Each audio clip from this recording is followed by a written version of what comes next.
Welcome to IGCSE. Question 1. How long is the exam? 1 hour and 30 minutes, 2 hours, 1 hour and 45. The answer is 2 hours. Question 2. How long should you keep writing and reading, correcting and writing in the exam? Is it till I've done enough to get the marks?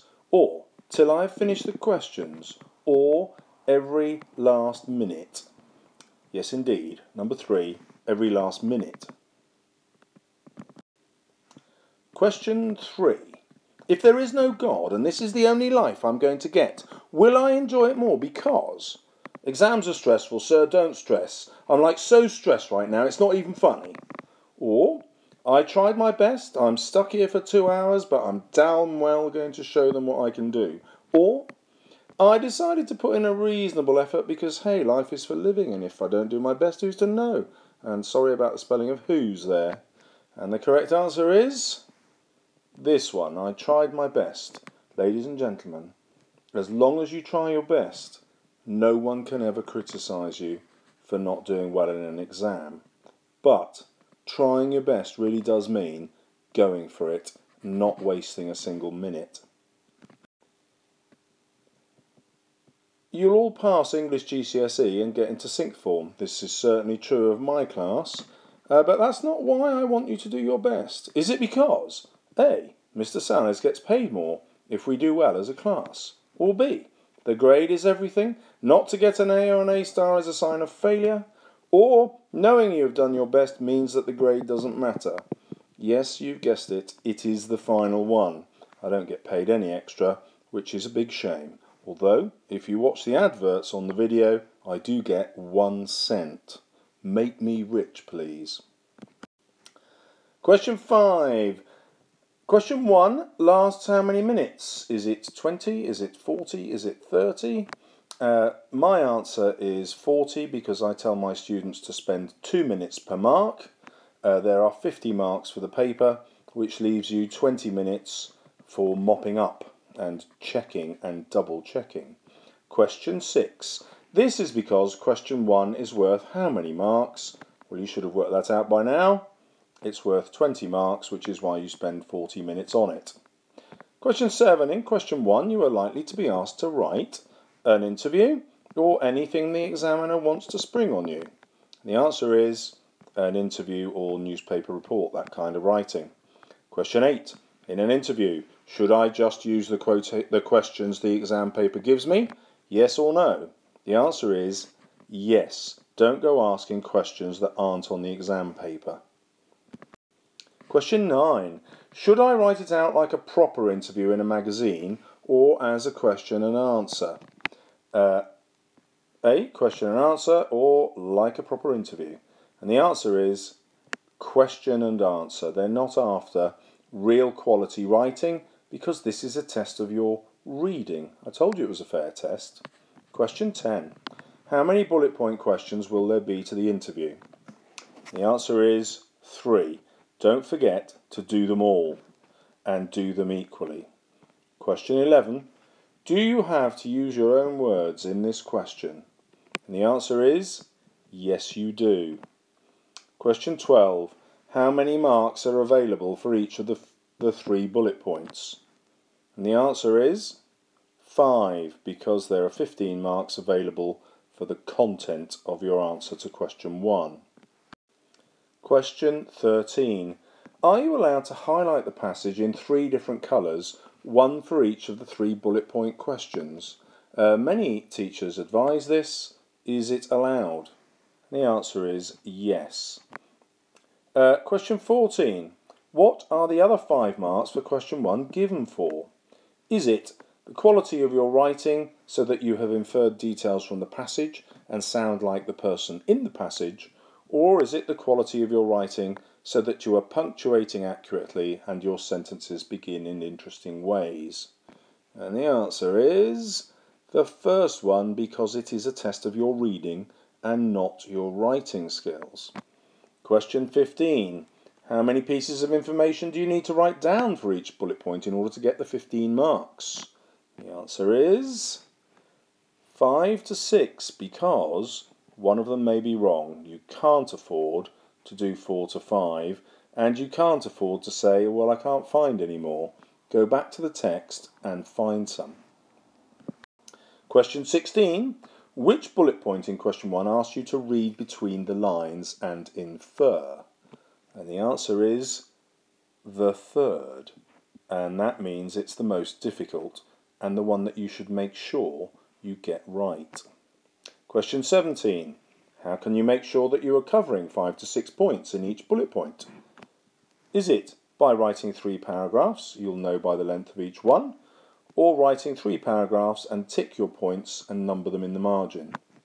Well, it's that one. Tick your points, number them so that you know you have 5 to 6. 18. The top band of question 1 awards marks for development of ideas. How do you do this? Is it by listing your 5 to 6 facts and giving an emotional response to them? Or is it by listing the 5 to 6 facts for the 5 marks of the bullet point? And the answer is, give your emotional response. That will be development of ideas, A and A star in the bag. Question 19. Should you use the best vocabulary possible in this exam paper, even though it is a test of reading? And peculiarly, the answer to that is yes, please. Question 20. How will you know if you've covered each of the 3 bullet points equally? Do you do it by leaving a space after each paragraph so that you can come back to one if it looks too short after you've written all 3? Or do you have 5 to 6 points, so that means numerically they are equal? And the answer is no. It's not the latter, it's the former, because remember you have to put in development, which means that it will be longer than just 5 to 6 points. Question 21. Question 2 will always ask you to quote and write about language or always use your own words. The answer is quote. Question 22. Question 2 will ask you to reread both passages or to read only one paragraph from each passage. And the answer is this one. You don't have to reread the whole text, it will waste your time. It's a really fair exam and you just focus on individual paragraphs. Question 3. How many quotations will you need from each passage in question 2? The answer is 4. And 1 quotation does not count for 2 points.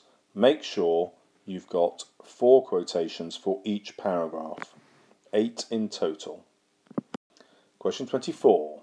What word might not be in question 2 but is always in the mark scheme? And the answer is imagery. You must write about imagery even if the word imagery is not in the question.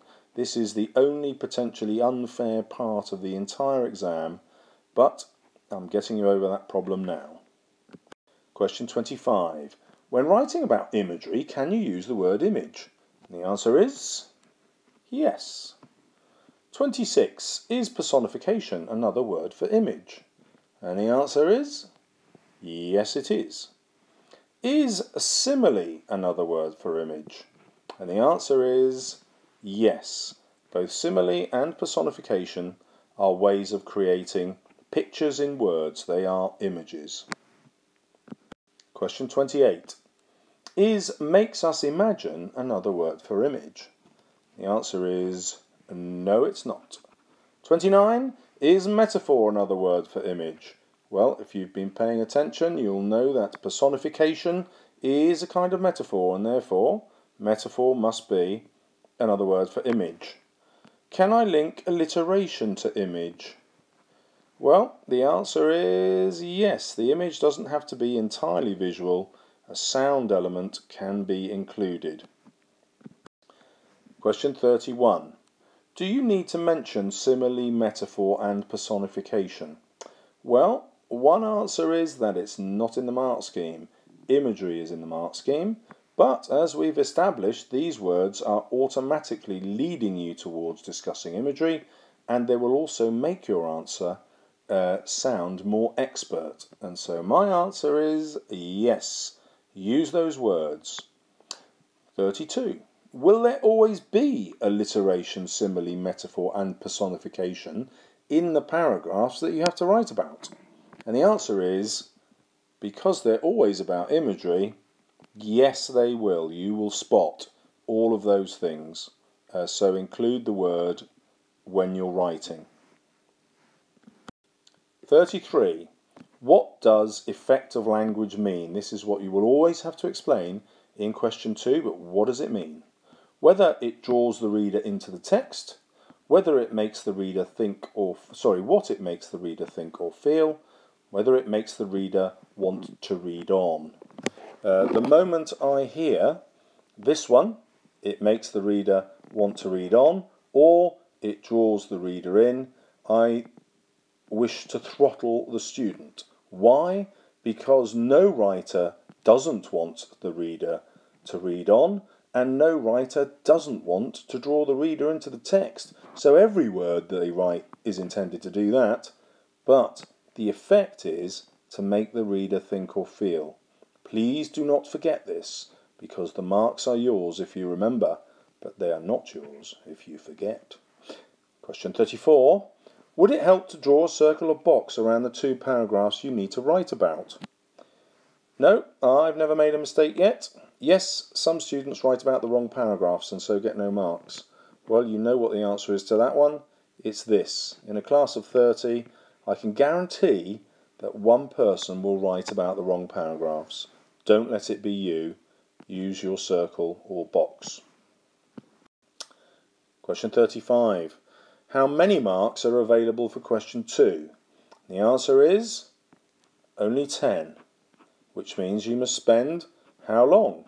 Well, you will remember, I hope, how many minutes per mark?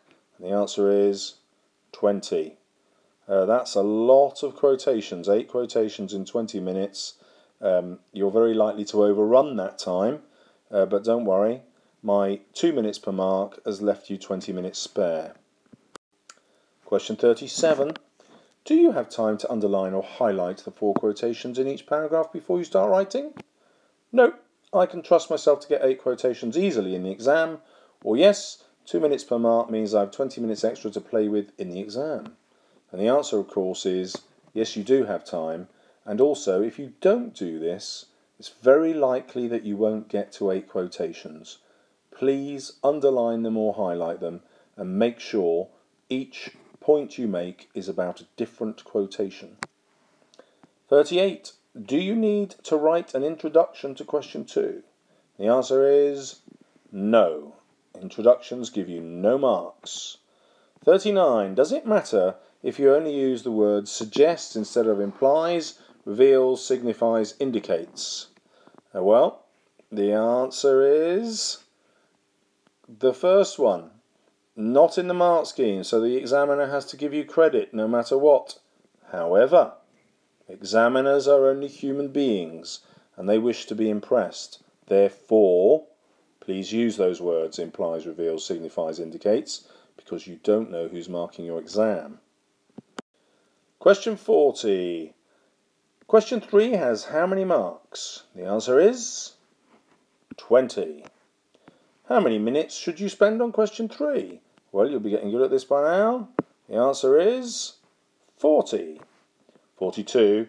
How many passages will question 3 ask you to look at? Is it 3, 1 or 2? And the answer is always 2. 43. In question 3a, you need to write 15 what?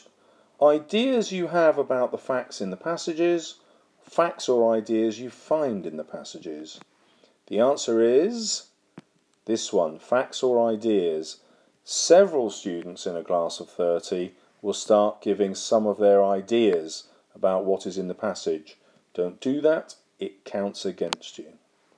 Question 44. How many marks are available for the 15 points you write in question 3a? And the answer is 15. Can you write down 17 facts if there are only 15 bullet points on your answer sheet? And the answer is yes. And indeed you should, because some of these 15 might be wrong. If you've added in a couple of extra, you've got a much higher chance of getting 15 marks. Question 46. Do you have to use your own words when listing the 15 points from the passages? And the answer is no. Although, don't just write in quotations, so have some of your own words in there. Question 47. Do you need to underline the keywords in the questions to make sure you are answering the question?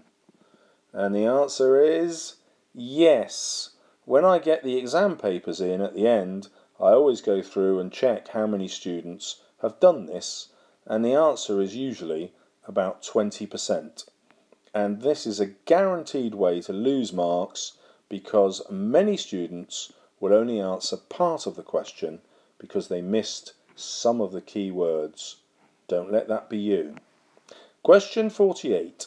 What happens if you read a word you don't understand? Because this is a reading paper.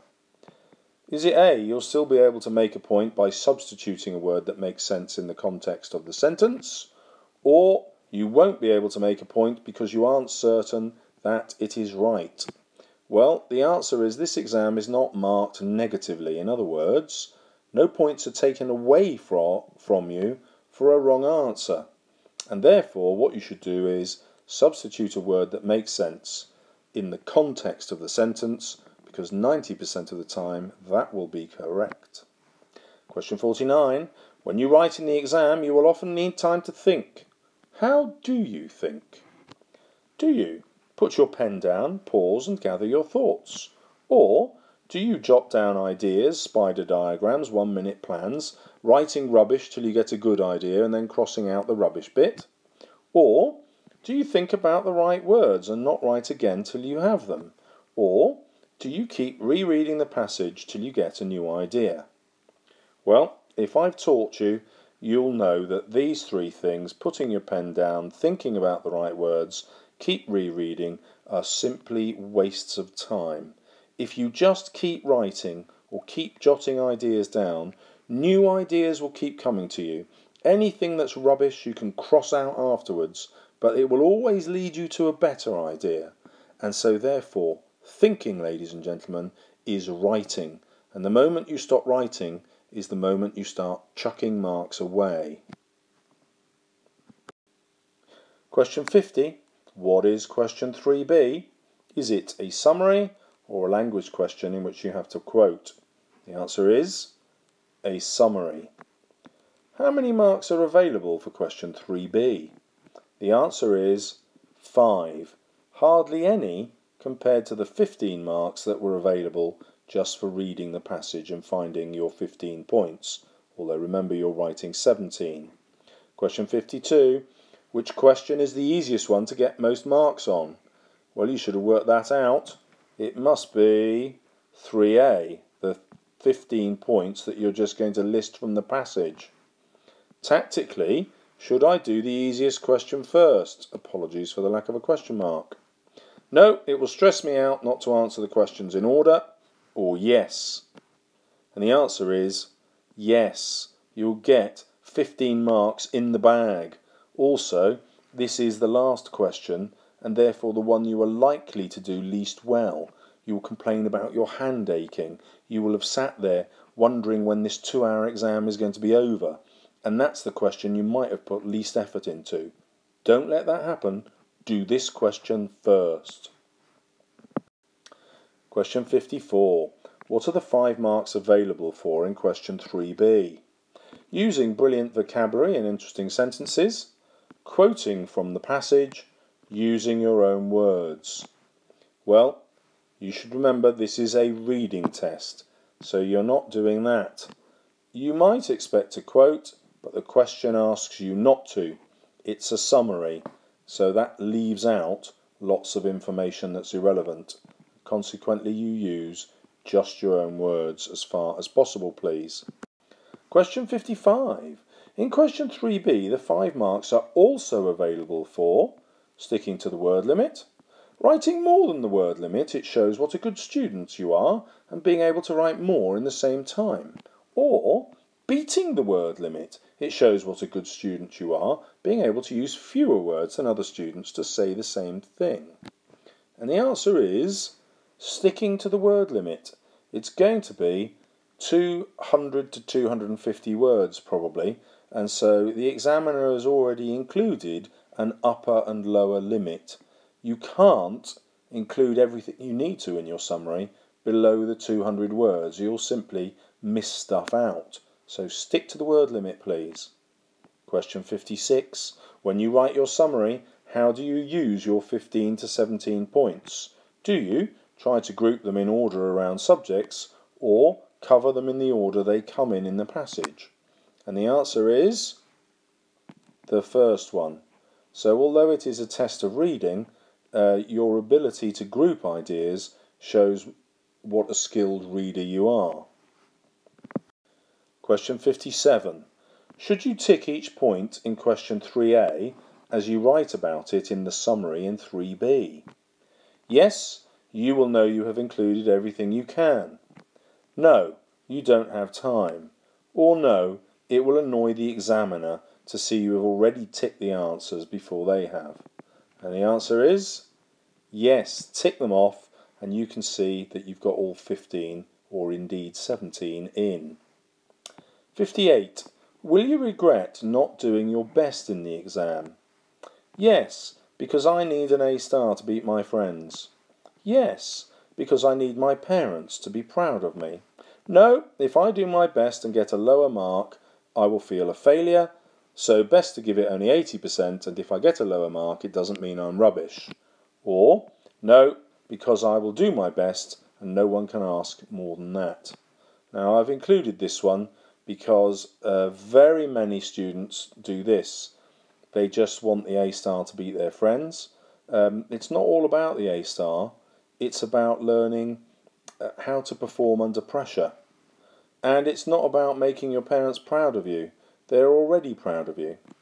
And nor is it this one, which I see unfortunately quite frequently. I won't quite give it my full best because then psychologically I won't blame myself too much if I get a lower mark. And as I've said before, your mark is not the most important thing in this exam. Once you've started A-levels, it won't matter what GCSE grades you got, in fact. But what will matter is your knowledge that you tried your hardest and you didn't let yourself down because of that. Question 59. What is the right answer? Reread your answers to make sure they make sense, are correctly spelled and punctuated and neat. Check that you have answered each question fully, looking at the keywords in the question and the space each answer has taken on the page. Or, if you stick to time limits, you will have 20 minutes left. What should you do with that time? I don't know why that's in there. That's obviously a different question. And so the answer is B. Your spelling and punctuation will matter psychologically to the examiner, and your neatness might have a small impact on the examiner, but a much greater impact will be how well you've crossed things out and changed them and looked to get exactly the right answer.